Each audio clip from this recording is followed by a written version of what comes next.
За бүгдээрэнд нь шинэ оны мэнд бас эзний өдрийн мэнд. Амен. За даарч гин үү? Халууцж байна. Гайхалтай магтаал байлаа. Баярлаа. За алдаршиг. Тэгээд намайг Төмөрч өдөр гэдэг би эхнэрийнхээ хамт ирсэн маа эхнэр Мөнх Баяр. Тэгээд бид хоёр тийм бас бид хоёр хамтдаа хөрөөр гүн чуулганд үйлчилдэг мөн Монголын Бурхны чуулганы сонгуульт одоо тэргүүний албыг хасж байгаа. За тэгээд өнөөдөр би та бүхэнтэй эзний үгнээс хуваалцахаас өмнө нэг зүйлийг хуваалцмаар байгаа. MM33 гэж сонссон хүмүүс гараа өргөдөө. MM33 бас нэлээд хүмүүс байна. Баярлалаа. MM33 гэдэг тэгвэл яг тэр сонссон хүмүүс хажуудлынхаа хүнд юу болох талаар хэлээд өгч. Энэ юу вэ гэдэг талаар хажуудлынхаа хүнд хэлээд өгөөрэй. Ирж байгаа хэдхэн минутанд.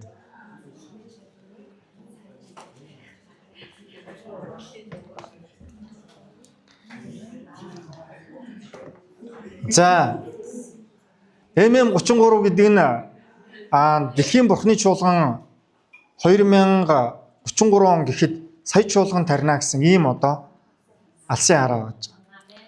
За 2033 он бол ямар учиртай юм бэ гэхээр яагаад 2033 он гэж байгаа юм гэхээр 2033 онд Христ энэ дэлхий дээр ирсний Христ амьлсны 2000 жилийн мөн ариун сүнс түүний чуулган дээр асгарсны 2000 жилийн болж байгаа. Ингээд Дэлхийн Бурхны чуулган Христийн амьлалтанд бэлэг барья гэд сая чуулган тарьж бэлэг барья гэсэн ийм хөдөлгөөн одоо дэлхийд даяар өрнцөө явж байна. Одоогоор дэлхийд даяар 400 гаруй мянган чуулган байна. Дэлхийн Бурхны чуулганы 400 гаруй мянган чуулган байгаа. За 370 сая гаруй Христ одоо Бурхны чуулганы итгэгчнэр байна. Ийм одоо тооцоо судалгаа байдаг. За тэгэхээр 400 гаруй мянган чуулганыг сая болгоно гэдэг нь хэд нугална гэсэн үг вэ? 2 нугалах нь байна тий MM33. За яг энэ MM33 энэ хөдөлгөөн энэ зүүн хараа нь Монголын Бурхны чуулган нэгдсэн. Монголын Бурхны чуулган нэгдээд бид нар ирж байгаа 2033 он гэхэд 200-аас дээш дагалдагчтай 10 чуулган.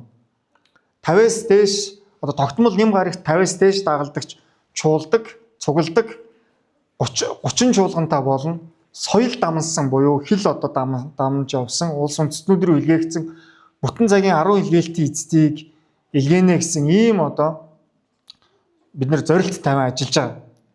За энэ зорилтын хүрээнд одоо танаас жишээлбэл налаах төгсөн мэдээж чуулган хэдийнэ одоо энд бол 50 хүн 50 гаруй хүн ч юм уу цуглчихсан баг шиг байна тий.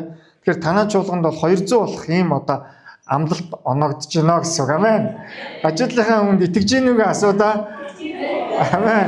Халелуя. Тэгээ танаахаа нэм гаргийн цуглаан чинь яг одоо налаах төгсөн мэдээж чуулганы хувьд 200 хүн цуглаад бас хэдэн зуун ямар ч гişиг өндөр та нар одоогоор нэг цуулган тарьсан байгаа. Тэгээд эх жилүүдэд өчөө хэдэн чуулган тарихын. Тэгээ тэр чуулганууд нь тогтмол 50 хүн цугладаг болохоос гадна налаах төгсөн мэдээж чуулган 200-уулаа чуулган гэдэг бол энэ өрөөнд багтахгүй болно гэсэн. Амен. Та нар нэг бол байраа томсгоно, нэг бол соёлын төвийг эзлэх гэсэн. Амен. Халелуя. Тэгэхээр энэ бол боломжгүй зүйл биш. Амен. Энэ бол боломжтой зүйл гагцгүй та итгээд бид итгээд хамтдаа үүний төлөө зүтгүүл энэ бол боломжтой зүйл байна. За MM33-ын талаар одоо ойлголттой болсон уу? Тэгээ MM33-ын төлөө та тогтмол залбирах нэг цаг байгаа. Бид тэр цагийг танд хэлж өгье. 2033 гэж байна тий. 2033 гэхээр ямар нэг юм санаанд орж байна та нарт. Юу вэ? Оройны 20 цаг 33 минутанд. За та одоо уцаа гаргаад оройны 20 цаг 33 минутан дээр сэрүүлэг тавьчих. Тогтмол сэрүүлэг. Тэгээд тэр сэрүүлгийг тавиад оройны 20 цаг 33 минутанд ерөөсөө кино үзчихсэн үү, хоол идчихсэн үү, ямар нэгэн зүйл хийж байгаа бол ганцхан минут. Ердөө нэг л хормыг асууж байгаа танаас. Хийж байгаа зүйлээ түр орхиод их эзэн минь ээ 2033 он гэд манай налаах төгсөн мэдээж чуулган те 200-аас дээш дагалдагчтай болоход та тусалж өгөөрөө. Тэгээ бидний сарж байгаа чуулгануудыг та өсгөж өгөөрөө гээл 2033 он Монголын бурхны чуулган өсөж үржихийн төлөө би залбирч байна гэдэг үгийг хэлэхэд хангалттай. Амен.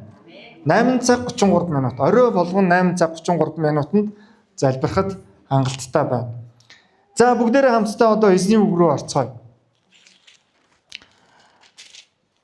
Өнөөдрийн сургаалын сэдэв хуучин зүйлээ орхиж бурхнаас юу гэж байна? Одоо 25 он дуусаад 2026 он болж байна.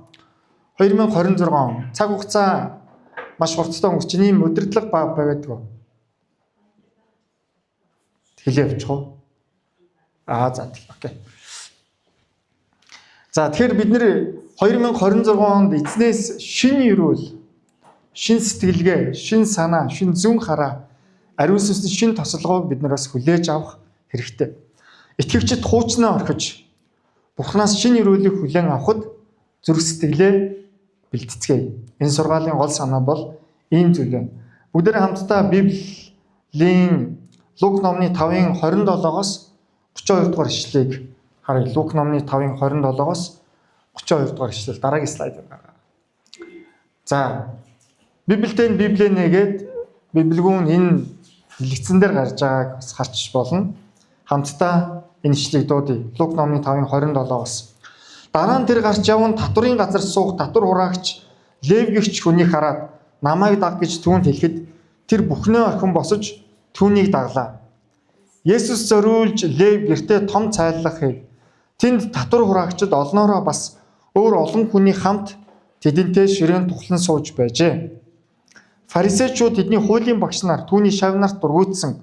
Та нар чинь яагаад татвар хураагч нар ба нүгэлтнүүдийн хамт идэж ууж байдаг билээ гэхэд Есүс тэдэнд эмч эрүүлд нь бус өвчтөөд нь хэрэгтэй. Би зөвхтийг бус харин нүгэлтнүүдийг гэмшил дуудахаар ирсэн юм а гэв. Дараагийн слайдыг. Яг энэ үйл явдлын дараагаас дараагийн хэсэг нь өрнөж байгаа. 33 дугаар ишлээс уншъя. Тэд түүнд Иохны шавнар ба фарисеучуудын шавнар байнга мацаг барьж залбирлаар өгдөг. Харин таних идэж ууцгаах юм гэсэнд Есүс тэдэнд шинэ хүргэнийг байхад та нар бараа бологчдоор нь мацаг бариулж болохгүй бидтэй. Харин хүргэн тэднээс аваачигдах өдрүүд ирнэ. Тэр өдрүүдэд тэд мацаг барина гэв. Тэгээд тэр мөн тэдэнд нэгэн сургаалт зүрлэлээр хинч шин дээлээсээ нөхөөс урж аваад хуучин дээлээ нөхдөхгүй. Тэгвэл тэр шинээч урах болно. Шинэ нь хуучинд үл зохино. Хинч шин дарсыг хуучин тулманд хийдэггүй. Тэгвэл шин дарс тулмыг зад татнаа. Дарс асгарч тулмж сүйднэ. Харин шин дарсыг шин тулманд л хийх ёстой. Хуучин дарс уусан хинч шинийг хүсдэггүй ягаад хуучин нь аятаахан гих босуу гэж тэдэнд айлдваа гэсэн байна. Лук номны 5 дугаар бүлгийн саяны 2 хэсэг байна. 2 үйл явдал гарч байгаа. Эхнийх нь болохоор Левийн татврын газар сууж байгаа Левийн гэрт очиж одоо эзэн Есүс татвар хураагч нартай хамт хооллсон. За энэ Лев бол уг нь бол Лев гэдэг энэ хүн бол тахилч байх ёстой. Татвар хураах ёсгүй хүн байсан. Тахилч байх ёстой. Лев гэдэг нь өөрөө тахилчдын одоо үр удмыг илэрхийлж. Тэгээд энэ нөхөр тахилч байх ёстой байсан энэ Лев овгийн энэ хүн Ромын засгийн газарт үйлчилж татвар хурааж байгаа. Жирийн иргэдээс хэд дахин илүү татвар авч одоо Израиль хүмүүсийн зэвүү дурууг нь зэрэг хүргэж гисэн ийм хүн байсан байна. За яг манай эртний 1-р зууны энэ түүхэн цаг үед одоогоос 2000 гаруй жилийн тэртээ 1-р зууны энэ үед Израильд хамгийн муу нэртэй хүмүүс бол гудамжны архичд байгаагүй. Хамгийн муу нэртэй хүмүүс бол хэн байсан бэ гэвэл татвар хураагч нар байсан байж. За ийм татвар хураагч нарын Израилийн хувь хамгийн муу нэртэй хүмүүсийн дунд эзэн Есүс ороод одоо хамт тэдэнтэй хооллсон байна. Хооллсон. Тэгсэн чинь энийг харсан одоо фарисеучуд болон хуулийн багш нар дургуутсан дүнгнэлдэж одоо та нар чинь яагаад татвар хураагч нар ба нүгэлтнүүдийн хамт идэж ууж байдаг вүлээ? Татвар хураагч нарыг нүгэлтнүүд гэж одоо тодорхойлж байна. Нүгэлтнүүдийн хамт идэж ууж байдаг вүлээ гэсэн чинь Эзэн Есүс хариуд нь юу гэж хэлсэн гэхээр эмч эрүүлд нь бус өвчтүүд нь хэрэгтэй. Би зөвхтийг бус харин нүгэлтнүүдийг гимшилд дуудахаар ирсэн гэж одоо эзэн Есүс тэдэнд хариулсан ба. За ийм одоо энд юу болж ийм гэхээр эндээс харуул ийм маргаан эдний дунд одоо өрнөж байгаа. Маргаан. За энэ маргааны үргэлжлэл болж одоо Иохны шавнар энэ дээр одоо цаашаага дахиад өрнөж гисэн. Маргаан үргэлжилсэн. Хинтээ маргасан гэж байна. Есүсийн дагалдагч нар болон Есүс фарисеучуд болон хуулийн багш нартаа маргаа өргөсөн. За энэ маргаанаар дамжуулаад цаашаага юу болж байгаа гэхээр фарисеучуудын дагалдагч нар фарисеучуд болон хуулийн багш нарын хооронд ямар маргаа өргөж байгаа гэхээр Иохны шавнар ба фарисеучуд шавнар байнга мацаг барьж залбирлаа өргөдөг. Харин Есүсийн дагалдагч нар буюу Есүсийн шавнар яадаг гэж юм? Хитэж уудгаа гэж байна. Ямар гоё юм бэ? Сая би нараа астраас сонсон. Танаа цуглаан тараад хооллно гэж. Би одоо хорогдохгүй байх уу гэдэг сонголтоо хийхээр одоо дотроо түрэн бодоо зогсчихлаа. Би 2 цагаас сүм дээрээ цуглаантаа ямар гоё хоол хийх гэж байгаа бол. Гэхээс бүр толгойд ингээ бодол орж ирсэн. Хооллно гэд. За та хэд бол ер нь бол фарисеучуудын цаг үед бол шууд шүүмжлэлд өртгөөр байсан байна. Танаа цуглаан дараа та нар ч одоо мацаг барихын оронд яагаад хоол идээд нөхдүүд вэ? Тэгээ өглөө цуглахаараа кофе мөртүүлсэн. Ерөөсөө ингээл гаднаас орж ирсэн чинь Америк цуглаа юм уу хаашаа? Монголд одоо ийм цуглаан би бараг мэдэхгүй. Одоо амьд үг буюу Монголын одоо бараг хамгийн олон хүнтэй гэдэг цуглаан чинь мантун бууз мөртүүлэл байж дээ шүү дээ. Үүдээр нь яваад ороход харин танаа цуглаан тийс өөр. Тэгээ үүдээр нь яваад орсон кофе мөртүүлсэн. Би Америкт л ийм цуглаануудыг харж ирсэн. Танах бол шууд шүүмжлэлд өртгөхөр цуглаан байгаа байхгүй Есүсийн цаг үед. Харин Есүсийн шавнар яасан гэхээр идэж ууцгааж исэн гэж. За тэгээд Есүс Христ одоо нэг ийм зүүрлэл хэлсэн. Зүүрлэл. Шинэ хүргэнийг байхад та нар бараа бологчдоор нь мацаг бариулж болохгүй. Шинэ хүргэн гэдэг Есүс өөрийгөө хэлж байгаа. Шинэ хүргэнийг байхад, Есүсийг байхад шинэ хүргэн гэдгээр одоо хурмыг бас илэрхийлж байгаа. Хурмын цагт мацаг барьж болох уу? За хурман дээр мацаг барьдаг хүмүүс байна. Хурман дээр очичоод мацаг бараа суугаад идэх хүмүүс л ховор ах те. За ер нь бараг байхгүй хаа. Ч одоо аюул болно гэсэн. За одоо энд сайхнаа сууж байгаа. Сайхнаа хаана вэ? Хоол сайхнаа бацаахан биз дээ тий. Тийм би одоо сайхнаа гэдэг нэртэй болох зуучлаараа сайнаа юм байна. Гэрлээгүй. Хурмаа хийн тий. Хурман дээр чинь танаас өмнөх мацаг барилсан байвал яах вэ? Пастор нь мацаг барилсан аралцсан бүгдээр 21 хоногийн яг чиний хурмыг хурман дээр чинь бүгдээрээ очихдоо хурман дээр юу ч идэж явахгүй сүмийнхэн чинь мацаг бариа суугаад байвал юу болох вэ? Яг л ийм зүйлийг Есүс хэлж байгаа. Шинэ хүргэнийг байхад та нар бараа бологчдоор мацаг бариулж болохгүй үстэй. Харин хүргэнд эднээс аваачигдах өдрүүд ирнэ. Тэр өдрүүдэд тэд мацаг барина гэж. Хүргэн аваачигдах гэдэг нь юу хэлж ийн гэхээр эзэн Есүс загалмаа зовлогдох талаар энд иш үзүүлж зовлон туулах талаар. Тэр өдрүүдэд хүссэн үсээгөө дагалдагч нар нь мацаг барина. Тэгээд мөн тэр тэдэнд нэгэн сургаалт зүрлэлээр одоо айлтж байна.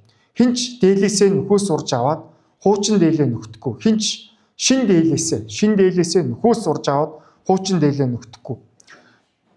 Тэгвэл тэр шинээр журах болно, шинэ хуучинд үл зохино. Хинч шин дарсыг хуучин тулгамд хийдэг. Тэгвэл шин дарс тулмыг зад татна. Дарс асгарч туламж сүүднэ. Харин шин дарсыг шин тулгамд хийх ёстой. Хуучин дарс уусан хинч шинийг хүсдэггүй байгаад хуучин нь аятайхан босуу гэж тэдэнд айлдваа гэсэн байна. Энэ сургаалын гол санаа би 5 гол санааг бид нар эзнээс шинэ өрөөлийг авахын тулд нэгдүгээрт нь бид юу анзаарах хэрэг сурах ёстой вэ гэхээр эзнээс итгэгчид Библийг авахын тулд бусадтай өөрийгөө харьцуулдаг хандлага орхих хэрэгтэй. Амен. Хажуудлынхаа хүндэлдээ бусдаа өөрийгөө харьцуулдаг үг асууж.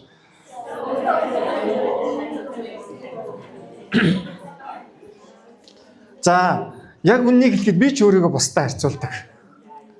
Тэгээ бид бол бусдаа байнга өөрийгөө харьцуулах ийм сорилтонд одоо ордог хүмүүс байж байгаа.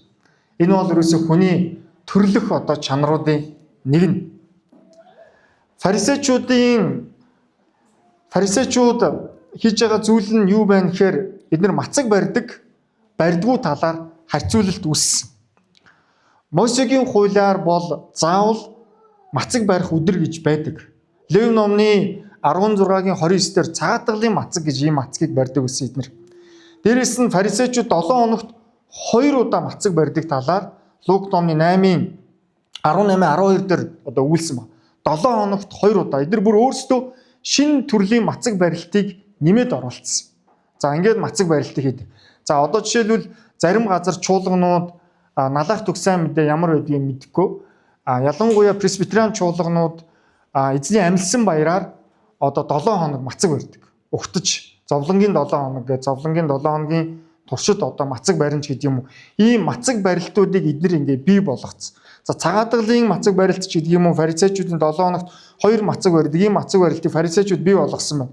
За Иохны шавнаар ямар мацаг барьдаг байсан гэхээр Иохны шавнаар гимшлийн мацаг болон эзэн Есүс Месаяг хүлээсэн ийм мацаг барилтыг барьдаг.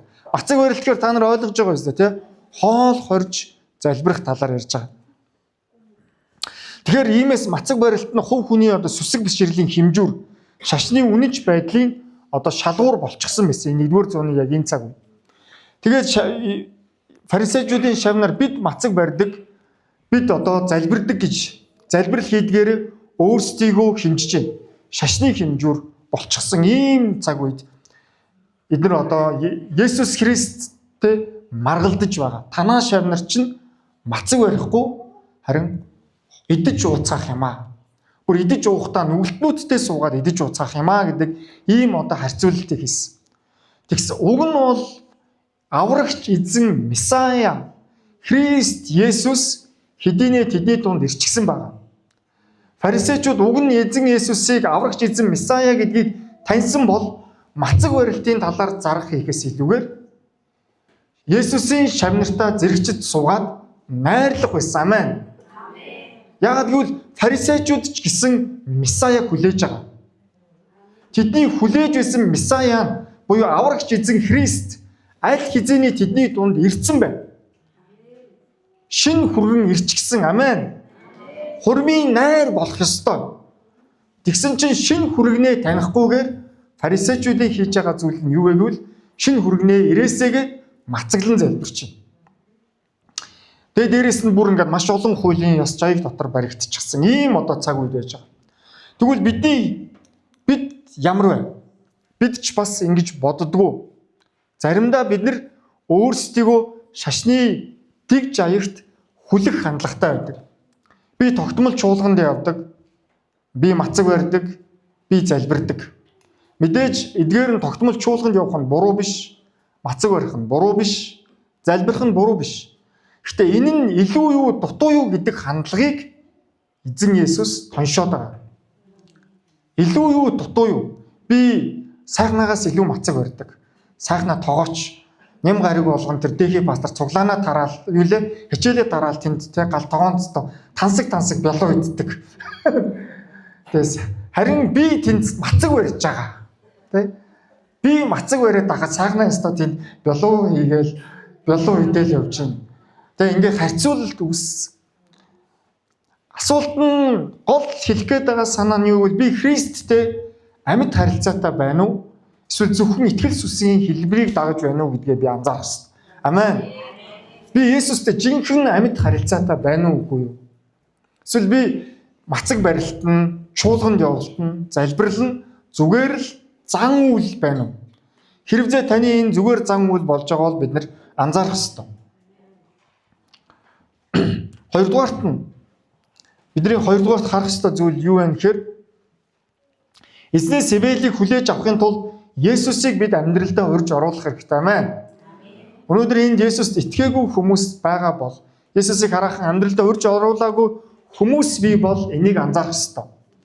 Библиэлд шинэ хүргэн гэдэг ойлголт гарч ирж байгаа. Түрүүн би хэлсэн шинэ хүргэн гэдэг нь Есүс Христийг хэлж байгаа. Есүс Христ өөрийгөө хэлсэн. Шинэ хүргэнийг байхад бараа бологчдоор нь мацаг өрүүлж болохгүй. Шинэ хүргэн гэдэг энэ утга санаан дотор хурим найрыг илэрхийлж байна. Хүргэн хаан шинэ хүргэн ирж байгаа. Шинэ хүргэн зочилж байгаа газар хурим найр болж байгаа.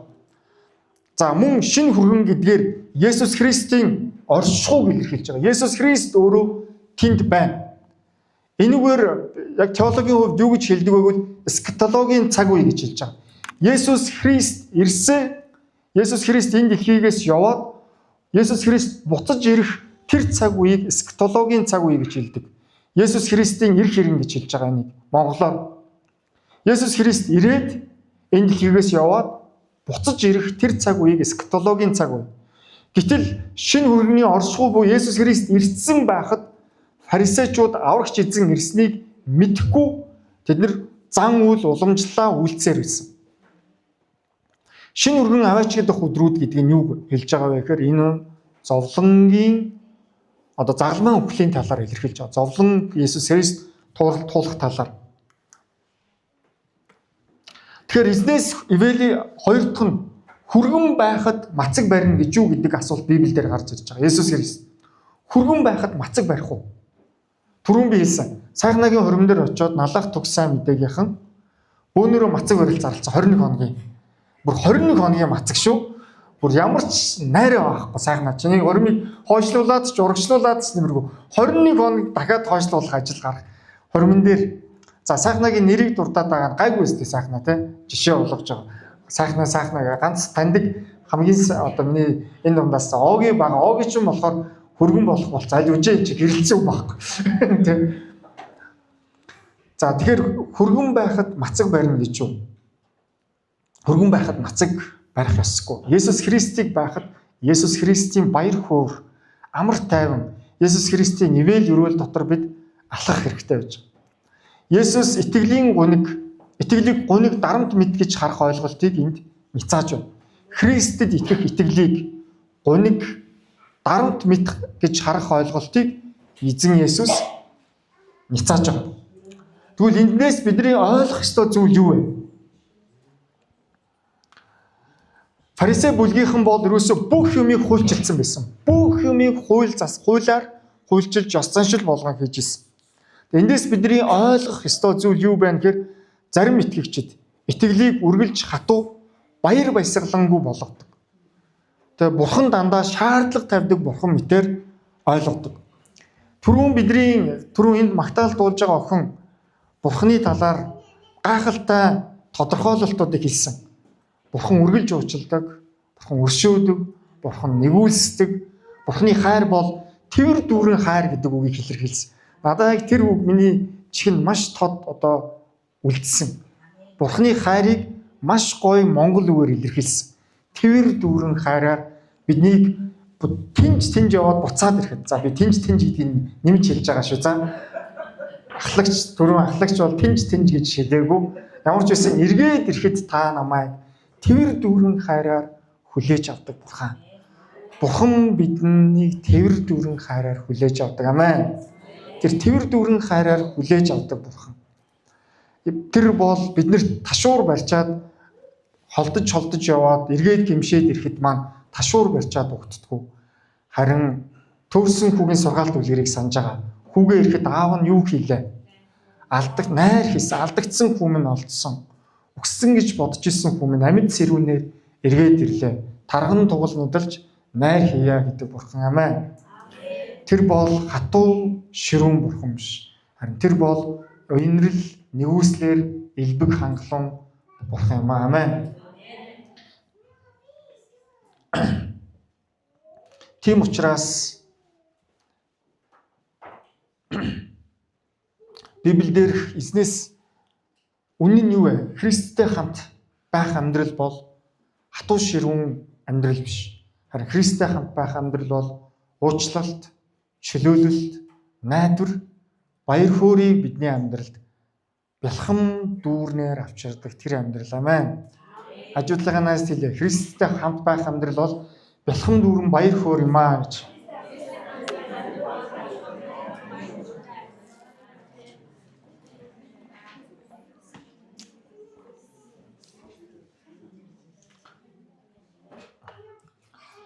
Эндээс бид нар тэгвэл юуг амьдралдаа хэрэгжүүлэх вэ? Миний итгэл баяр хөөргийг авчирч байна уу? Миний итгэл эсвэл дандаа уйдгар гүнийг авчирч байна. Сүмдээ явлаа гэсэн чинь те. Бүр нэг тэр монгол үг ямар үг байх вэ? Ял юм шиг гэж үг байдаг те.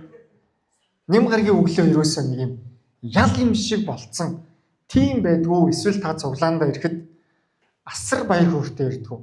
Налаах төгссөн мэдийнх нь бол асар баяр хөөртэй ирдэг гэж би итгэж байгаа. Кофе өнөртүүлсэн ийм сүмд ч одоо баяр хөөртэй ирэхгүй байх юм бэ. Тэ? Би тэгээ өнөө өглөө та бүгдээс аюугаа ийм халуун дулаан гэр бүлсэг уур амьсгалыг харлаа. Тэгээ энэ бол аюу гайхалтай зүйл. Биний итгэл үнэг зовлон биш. Баяр хөөргийг авчирдаг. Хүмүүс миний амьдралаас Христийн баяр хөөр амар тайвныг харж байна.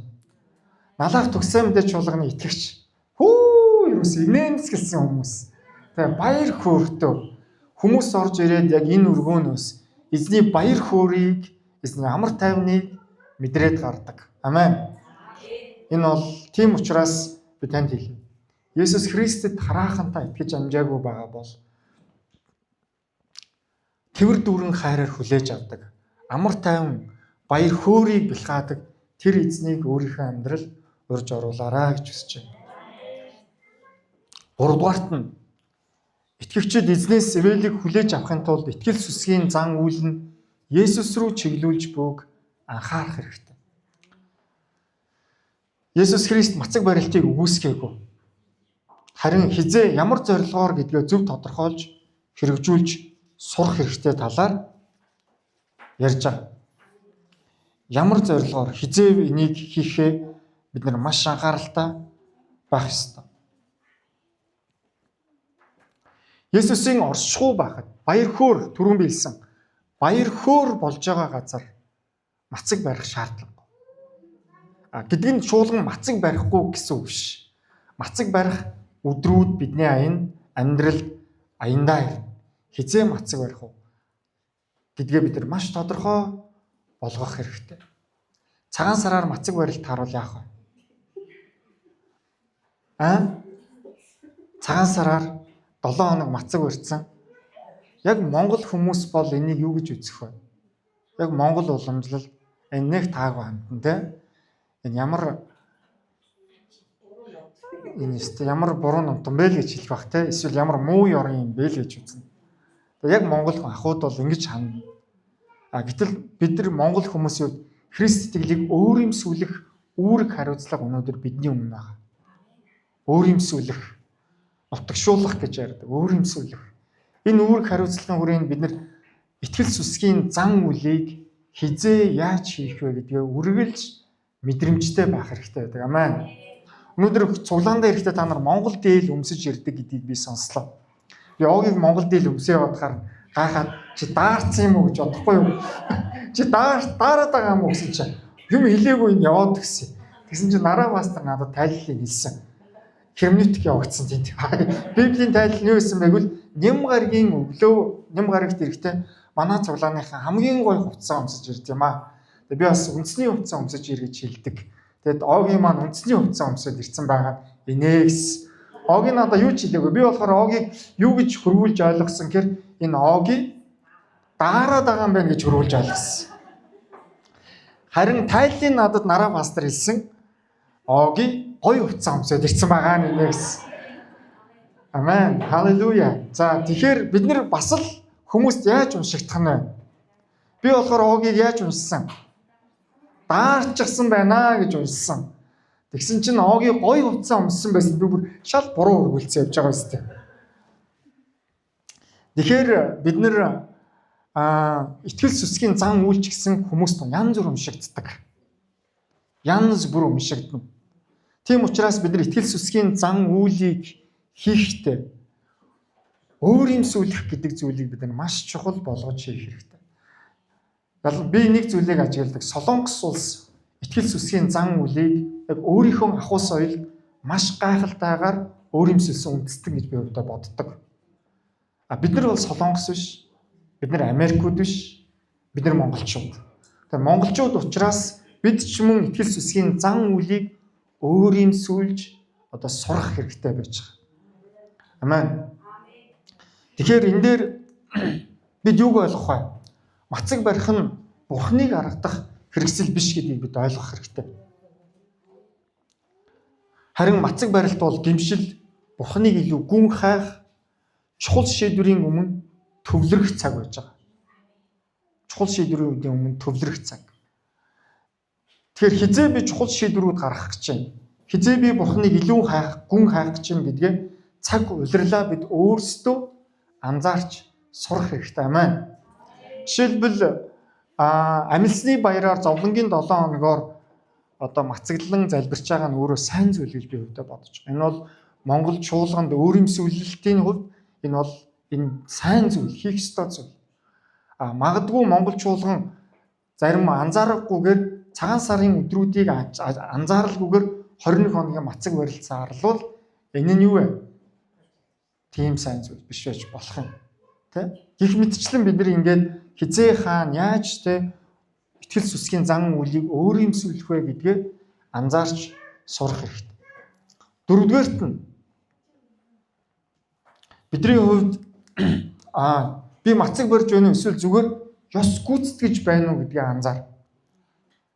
Заримдаа мацаг барилт итгэл сүсгийн зан үйл нь одоо эзний зоог, усан баталгаа. Усан баталгаа бол маш гүн гүнзгий утга учиртай. Есүс Христэд би итгэснээ бусдын өмнө гэрчилж байгаа тэр зан үйл. Бусдын өмнө олон нийтэд би одоо эргэлт буцалтгүйгээр Есүс Христийн дагагч болж ийн гэдгээ олон нийтийн өмнө би тунхаглаж байгаа тунхагийн шинжтэй ийм одоо итгэл сүсгийн зан үйл усан баталгаа. Эзний зоог бол би хэдийнэ Христийн шав нарын нэг болсон. Би Христийн зовлон хуваалцдаг. Христийн амьдлтыг хуваалцдаг. Христийн итгэлээр Христийн амлалтаар ирж байгаа бүх ёроолыг хуваалцах тэр нэг нь болсон. Би итгэлээр үнийг хуваалцдаг гэдгээ илэрхийлж байгаа. Эзний зоог барьж байгаа. Энэ бол өөрөө зүгээр нэг одоо хүмүүсийн дунд хийгдэж байгаа зан үйл. Шинэ итгэлийн зан үйл дотор байгаа агуулга нь өөрөө ингэж явагдаж байдаг. Мацаг барилт мөн адил. Энэ нь өөрөө бид Бурхантай илүү Бурханы өмнө гимшиж, даруусаж, Бурханы өмнө илүү гүн ирэх тэр нөхцөл байдлыг бидэнд авчирч байна уу? Эсвэл би зүгээр жингээ хасаад 7 хоног сайхан сууж байна уу? Тэгээ одоо бол мацаг өрдөг хүмүүс зөндөө болцсон ш та нар мэдчихэж байгаа шүү. Детокс хийдэг. Тэ? Бидрээс илүү детоксдж байгаа хүмүүс цааш зөндөө байгаа. Христ итгэжтийн мацаг бол цаашаа. Тэ? Исламын шашныхан бүр амар мацаг барина. Ялангуяа Рамадан сар нь эхлэх юм бол тэд нар бол ерөөсөө маш урт удаан хугацаанд мацаглан одоо залбирдаг. Христ итгэгч бидний итгэл сүсгийн зан үйл энэ нь зүгээр нэг мацаг биш. Харин бидний мацаг барин залбирч байгаа бол энэ нь Бурхантай илүү гүн харилцаанд аваачих хэвээр. Христэд илүү ойртуулж байх хэвээр байж байгаа. Би мацаг барьснаар сэтгэлээ зоогох ёсгүй. Харин би итгэлээ хүчрхжүүлэх ёстой амин. Дөрөвт нь итгэгчид Бурханаас ивэлийг авахын тулд хуучнаа орхих ёстой. Шин дээл гэж Библиэлд одоо Есүс ярьж байгаа.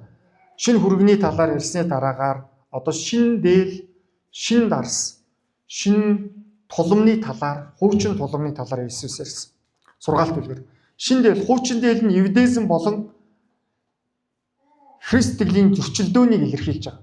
Шин дээл, хуучин дээлийн талаар ярихдаа евдээзэн болон Христ итгэлийн зөрчилдөөнийг. Евдээчүүд хуучин дээл гэдэг энэ хандлага дотроо, хуучин тулман дотроо байгаад байна. Бурхан тэднлүү шин одоо дарсыг асгаж өгөх гээд байхад евдээчүүд хуучин тулман дотроо байсаар байгаа. Есүс энэ зөрчилдөөнийг илэрхийлсэн. Шин дарс нь юуг илэрхийлж Бурханы хаанчлалыг. Хуучин тулам, хуульчлагдсан, ёслол баригдсан шашны бүтцийг илэрхийлсэн.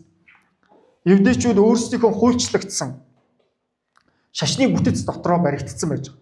Евдээчүүдийн хувьд бол Бурхантай уулзрахаас илүүгээр зан үйлийг үлдэх нь Бурханаас нь илүү болчихсон байсан. Шин тулам Христийн чуулганыг илэрхийлж байна. Шин дарсыг шин туламд л хийх ёстой. Библиэлд юу гэсэнгээр шин дарсыг хуучин тулманд хийхгүй гэж хэлж байгаа. Тэгвэл дарс эсээд тулам зад татна. Туламж үгүй, дарс үгүй болж байгаа. Мөн шин дээлээс урж аваад хуучин дээлийг нөхөхгүй. Тэгвэл шин нь хуучинд үл зохино гэсэн. Энэ ерөөсөө фарисеучуудын, евдээчүүдийн ерөөсөө сэтгэлгээ, бодол, хандлагын өөрчлөлтийн талаар яриад байгаа. Тэд нар ерөөсөө ёс заншил хуульчлагдсан зүйлдээ баригдчихад байгаа. Үүнийг эзэн Есүс хүндсэн. Тэгэхээр эндээс бид нар юуг ойлгох вэ? Шин дээл, шин дарс, шин тулам. Есүс би хуучныг засахаар биш, харин шин амьдрал өгөхөөр ирсэн гэж хэлсэн. Эзэн Есүс Христ ирсэн нь өөрөө евдезмийн шашинд реформ буюу шинжилэл хийгээр ирээгүй. Харин эзэн Есүс шин тусалгоо, шин хаанчлалыг авчрахаар ирсэн. Амен. Евдийн шашныг сайжруулахаар Есүс ирээгүй. Харин Бурхны хаанчлалыг авчрахаар эзэн Есүс ирсэн байна. Эндээс бидний ойлгох ёстой зүйл юу вэ? Бид заримдаа Христийг амьдралынхаа нэг буланд өөрчлөгдөхгүй зуршлуудынхаа дунд байлгахыг хүсдэг. Өөрчлөгдөхгүй зуршлууд бидний амьдралд байдаг зан чанараа та нар бүгдээрээ мэдж байгаа. За, одоо бидний бүх юм та нар нэг ийм зүгээр энэ бол зүгээр ийм драматик одоо дүрслэл шүү.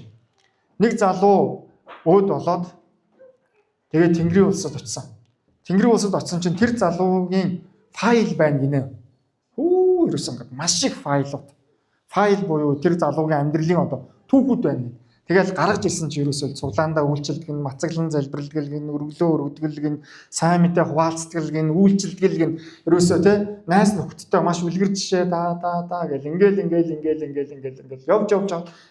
Ерөөсөө баг тэр залуугийн баг 99.99% нь хэвээр ямар ч асуудалгүй файл явж ирсэн. Нэг файл нээсэн чинь ичмээр нэг файл гарч ирсэн байна. Ичиж өгмээр нэг файл. Гинт нөгөө залуу чинь өөрийнхөө амьдралыг сонсон. Хинд ч хэлээгүй. Бүр Бурхны өмнө ч гимшиж амжаагүй гэсэн нэг зүйл байсан шүү дээ. Тэр нь ил гарч ирсэн баг. Заримдаа бидний амьдралд хинд ч хэлдэггүй. Гэхдээ өөрөө л мэддэг нэг муу зуршил байх тохиолдол байдаг.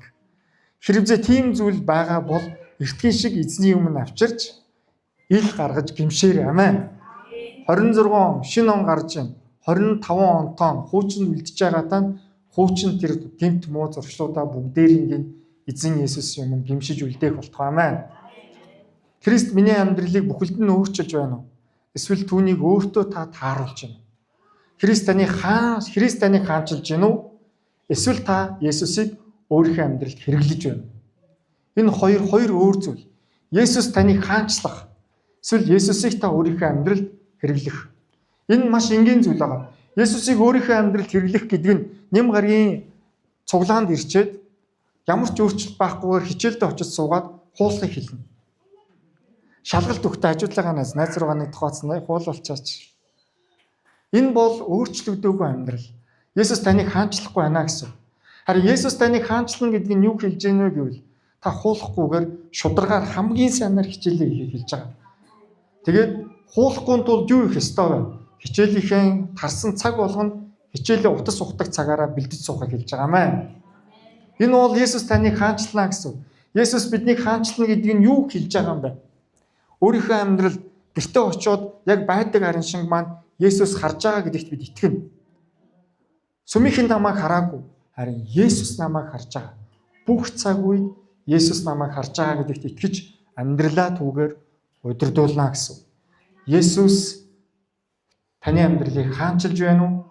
Эсвэл та өөрийнхөө амьдралыг өөртөө Есүсийг тохируулж байна уу? Есүс бидний амьдралыг хаанчлах ёстой. Амен.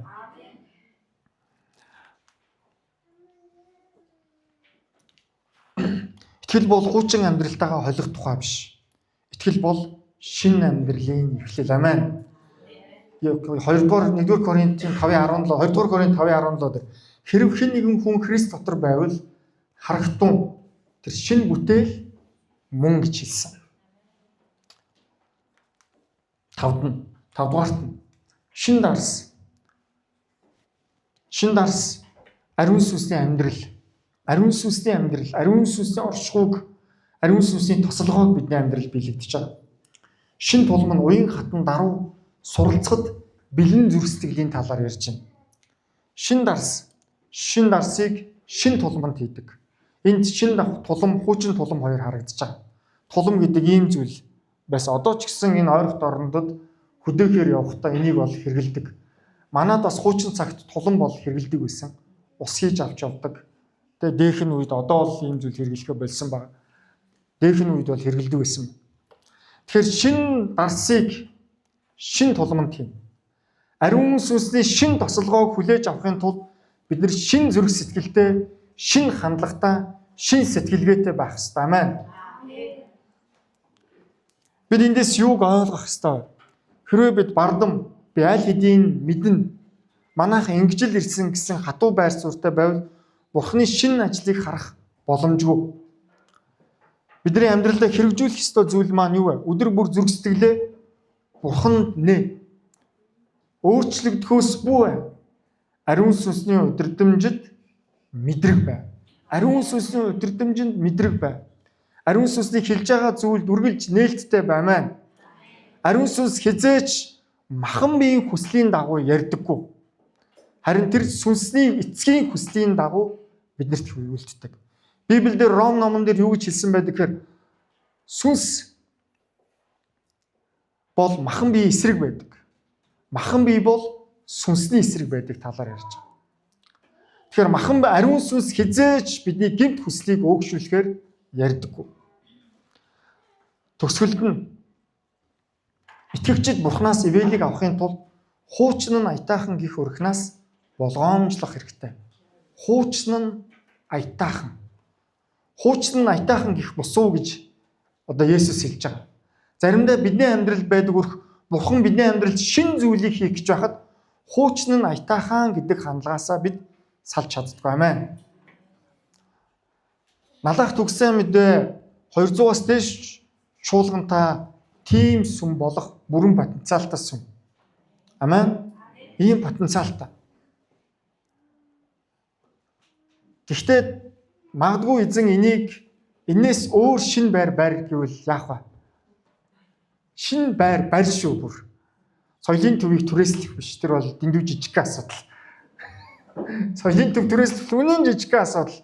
Харин та нарт 500-ны судалтай дотроо тэг хөгжлийн төвтөө шин байр барих зүүн харааг өгвөл яах вэ? Бурхан минь ээ, бид Улаанбаатарын алслагдсан дүүрэг, налах дүүрэг те манайхан чинь ийм гэж бид хандах уу? Харин бид энэ зүүн харааг аваад урагшлах уу? Үүний талаар ярьж байгаа. Хуучин нь аятайхан. Заримдаа хуучин хувцас яадаг бай. Дас. Тэ бид амар өвтэйхэн болцсон. Одоо манай том хүү бол ерөөсөө яг тийм 6 жилийн өмнө авч өгсөн нэг пүүзийг ерөөсөө хаяхгүйсэн. Тэгээ юу гэж хэлсэн гэхээр би улын цоортол өмснө гэсэн. Улын цоортол өмснө. Тэр нь бүр ингээд дээдлэн бүр ингээд амар болцсон. Тэгээд би үгүй наатаха миний хүү чи одоо наатаха одоо солих болж байгаа. Наа чинь бүр арай л амар болчлаа гэсэн. Үгүй аа би энийг улын цоортол өмснө. Тэгээ одоо тэр бүүзээ хаяагүй хэвээрэл байж л байгаа. Тэгээ би юу гэж хэлсэн. Тэгээд сүлд энэ амар бүр өөрт нь гутал авч өгсөн л дөө. Тэгээд нэг гутал авч өгсөн чи ашгүй тэрийг өмссөн. Тэгээд ер нь тэр тийм хуучин хувцаа ерөөсөө л өмсөд байх сонирхолтой. Заримдаа бидний хандлага ийм болчдөг. Хуучин юмдаа дэндүү баригдмал дасаад дэндүү баригдах гэдэг. Заримдаа хуучин юмдаа дэндүү дасаж баригдах нөхцөл өөрөө чуулганы өсөлтөнд нөлөөлдөг. Чуулган яг тэр бүлэг хүмүүстэйгэл амар сайхандаа зарцдаг. Үгүй жаргадаггүй. Амар сайхандаа зарцдаг гэж хэлв.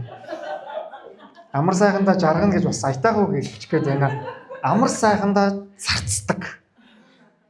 Зарцсан зүйл хөлдөө зарцуу зүйл ямар ч нөлөөгүй болно шүү дээ. Тийм учраас бид нар хуучнаа аятайхан гих урхнаас болгоомжлох хэрэгтэй. Бид дассан хэм маяг, уламжлал, тухтай бүсээ Христэс илүү үзэх аюултай. Анхаарал уламжлал бол сайн. Гэхдээ Христэс дээгүүр тавил шүтэн болно. Амен. Түрүүн би өөрийн талаар ярьсан. Монгол ахуй соёлд бид өөрийн ахуй соёл маань хүртэл шүтэн болох боломжтой байдаг. Заримдаа бид энийг хэд чухалчлаад эхлэхээр. Тэгэхээр ариун сүнсэнд бид нар үргэлж мэдрэг байх ёстой. Бидний асуухтаа энэ нь Библиэд нийцж байна уу? Энэ нь намайг Христэд ойртуулж байна уу гэж үргэлж шалга. За сургаал маань ингээд өндөрлөж байна. Дүгнэлт нь би Христийг баяртайгаар дагаж байна уу? Би шин зүрхтэй байна уу? Эсвэл хуучин тулгамтай шин дарс хийх гэж оролдож байна. Шин дарсыг юунд хийдэг гэсэн бай? Шин тулгамд л хийдэг. 2026 онд бизнес шин ивэл өрөөлийг авахын тулд саяны дурдсан 5 гол санааг амьдралдаа санаж яваарай.